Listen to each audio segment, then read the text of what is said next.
Vamos lá, senhores, eu sou Mário Sobral do Jornal Segurito em mais uma edição do SST, o canal. E hoje a gente vai continuar com a série de vídeos sobre normas regulamentadoras. No vídeo passado eu falei sobre a NR23, hoje eu vou falar sobre a NR6. A NR sobre EPIs, né? E eu vou ler alguns trechinhos na norma para a gente poder comentar. Primeiro, a empresa é obrigada a fornecer aos empregados gratuitamente EPI adequado ao risco em perfeito estado de conservação e funcionamento nas seguintes circunstâncias. Então, fornecimento gratuito, você está ciente, mas ela estabelece quando? Algumas circunstâncias para isso. Vamos ver. Sempre que as medidas de ordem geral não ofereçam completa proteção contra os riscos de acidente do trabalho e doenças. 2. Enquanto as medidas de proteção coletiva estiverem sendo implantadas. 3. Para atender a situações de emergência. Percebe que não se estabelece EPI de forma aleatória? Tem um critério? Tem uma regra para se fazer o fornecimento do EPI?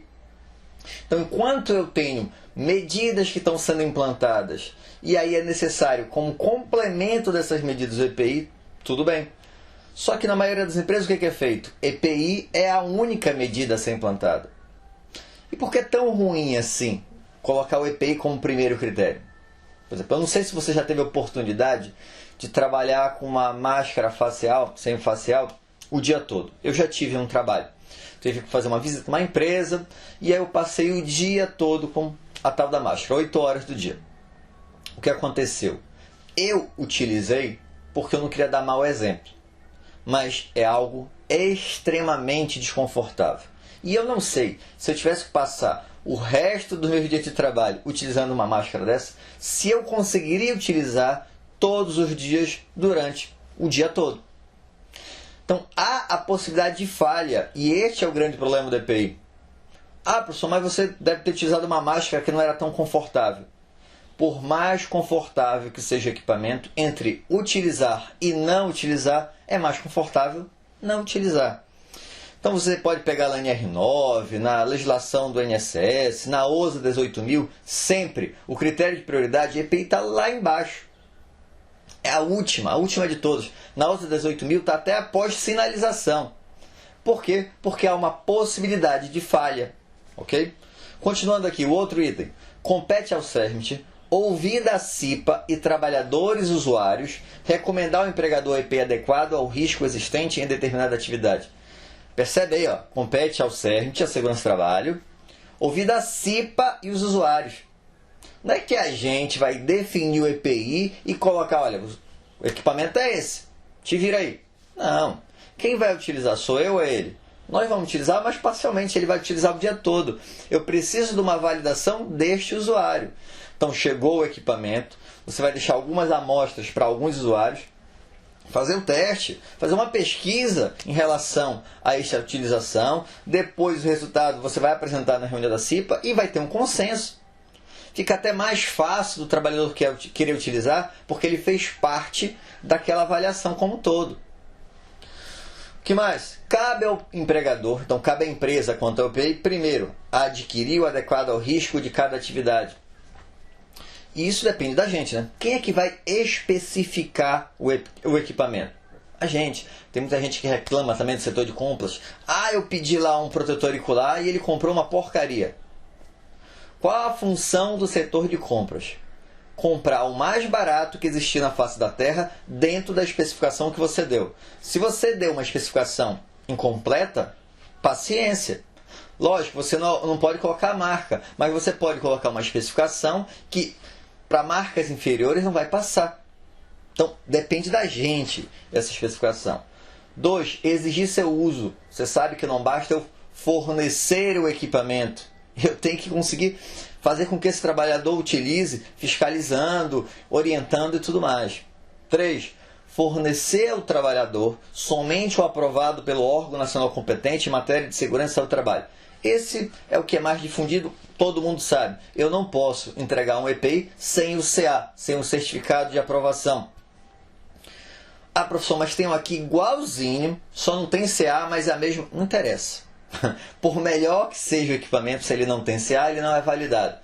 Ah, professor, mas aqui na empresa eu tenho uma situação que não tem produto nacional, não tem equipamento nacional. Eu tenho que importar. Ok, vai lá no Ministério do Trabalho conseguir a validação. 4. Orientar e treinar o trabalhador sobre o uso adequado, guarda e conservação. Percebe que o treinamento do EPI não é apenas o uso, mas como é que ele vai guardar esse equipamento? Como é que ele vai conservar para esse equipamento durar mais tempo? Como assim? Por exemplo, um óculos de proteção. Quando eu tiro o óculos, eu posso colocar sobre a bancada? Não, eu deveria tomar cuidado com a lente, porque vai arranhar, vai diminuir a durabilidade desse equipamento. 5. Substituir imediatamente quando danificado ou extraviado. Substituir imediatamente. Ou seja, o funcionário quebrou, troca. O funcionário quebrou no mesmo dia, troca de novo. Ah, professor, mas o cara está quebrando o equipamento direto. Ou o equipamento é ruim, ou a atividade lá está exigindo isso, ou o funcionário está utilizando de forma inadequada. Treina ele de novo. Mas o que não pode é ele ficar sem. Caso seja alguma coisa que ele está fazendo de má fé, dê advertência, suspenda, mas ele não pode ficar sem. Responsabilizar-se pela higienização e manutenção periódica. Então, quem é responsável pela higienização somos nós, empresa. Não é o trabalhador. Ah, mas eu preciso que ele faça. Então, treina ele, mas não basta treinar, tem que fiscalizar se ele está fazendo. A responsabilidade é nossa. Comunicar ao MTE qualquer irregularidade observada. Então você comprou um equipamento. O equipamento veio com algo estranho. O que você tem que fazer? Vai com o fabricante. O fabricante não quis trocar, ou está dizendo que está ok, vai no MTE. Qualquer irregularidade que você identificou, você tem que informar. E último, registrar o seu fornecimento ao trabalhador, podendo ser adotados livros, fichas ou sistema eletrônico. Isso é o que é a cautela de EPI. A cautela é um documento importantíssimo e nem sempre é feito com o esmero que deveria ser. Então, entregou o equipamento, tem que ter assinatura ou registro eletrônico, como ele possibilita agora. Espero que tenham gostado. Se gostaram, já sabe, né? Curte, compartilha. Mas se gosta mesmo aqui do nosso canal, se inscreve e você passa a receber toda semana um vídeo novo. Um abraço e até a próxima semana. Fala, prevencionista! Tudo bem? Estamos aqui para dar continuidade ao conteúdo que nós iniciamos semana passada, a saber, NR1. Na semana passada nós falamos sobre legislação e hoje nós vamos dar sequência. Enfim, o pessoal que trabalha no serviço público, os profissionais de segurança, vez ou outra, algum deles entra em contato comigo. Mas eu estou trabalhando em empresa pública. Né? Empresa pública não segue a CLT. Né? Os trabalhadores são servidores públicos, não seguem a CLT. E aí, o que fazer? Bom, a resposta está aí na tela. Né? Os requisitos de segurança e saúde no trabalho referentes aos servidores públicos, municipais, estaduais ou federais devem constar no seu respectivo estatuto. Isso mesmo. No próprio Estatuto do Servidor deve ter requisitos de saúde e segurança do trabalho. Infelizmente, em algumas cidades, a gente não vê isso acontecer. Né? E está lá o servidor trabalhando sem ter norma de segurança ou com uma norma de segurança que todo mundo desconhece. Então, a realidade dos profissionais de serviço público em boa parte dos estabelecimentos é sofrível, infelizmente. E é até imoral o Ministério do Trabalho cobrar a norma de segurança da empresa privada, mas ele mesmo não precisa seguir na iniciativa pública. Sim ou não? Quem cria as NRs? Né? Parece ser uma pergunta tão fácil de responder, mas eu já vi muita gente grande da nossa categoria derrapando nesta pergunta. Culpa de quem? Não importa de quem é a culpa. Fato é que os cursos técnicos e superior, infelizmente, não conseguem formar um profissional pronto. A mesma coisa acontece quando você vai tirar a habilitação, não é verdade? Para tirar a habilitação, você não aprende a dirigir. Basicamente, você aprende a passar na prova. Você aprende o mínimo exigível e para dirigir no trânsito, depois você tem que aprender.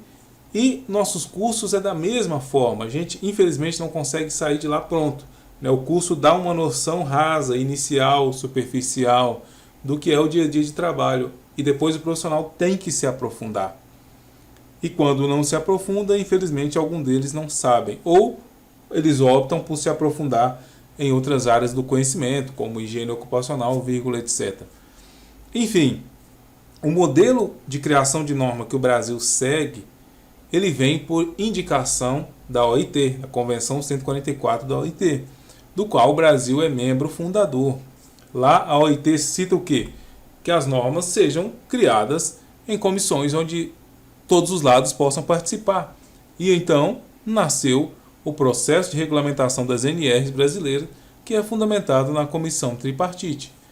Como funciona, Nestor? Ocorre uma demanda da sociedade. Como assim uma demanda da sociedade? Vamos tomar como exemplo a NR35. Antes, tinham-se muitos trabalhadores morrendo no trabalho em altura.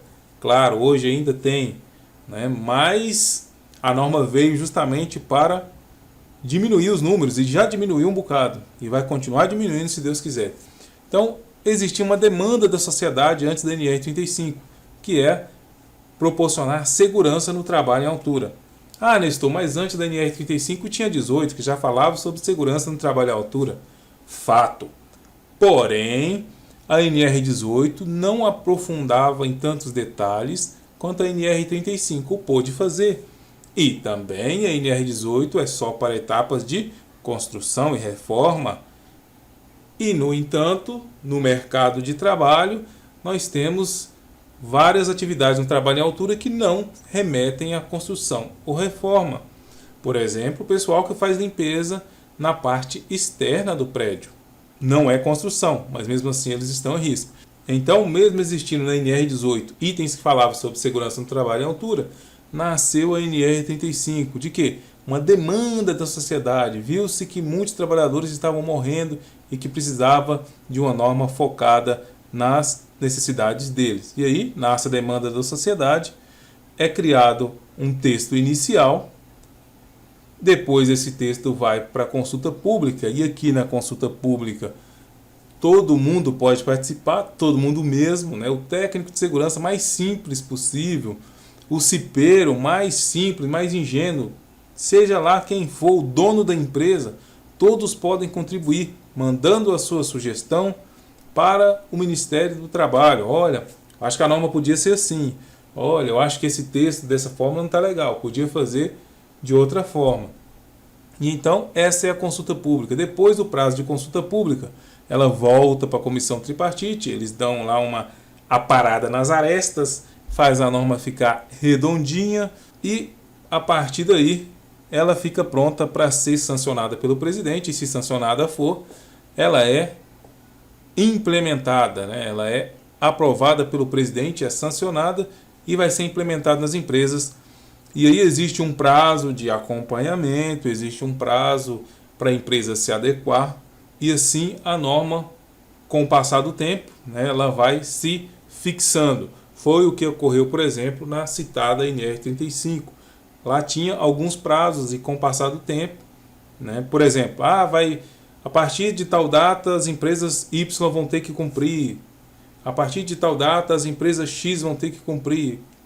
E é mais ou menos por aí que acontece. Então esse é o processo de formulação das normas regulamentadoras, processo de formulação, processo também de atualização da norma.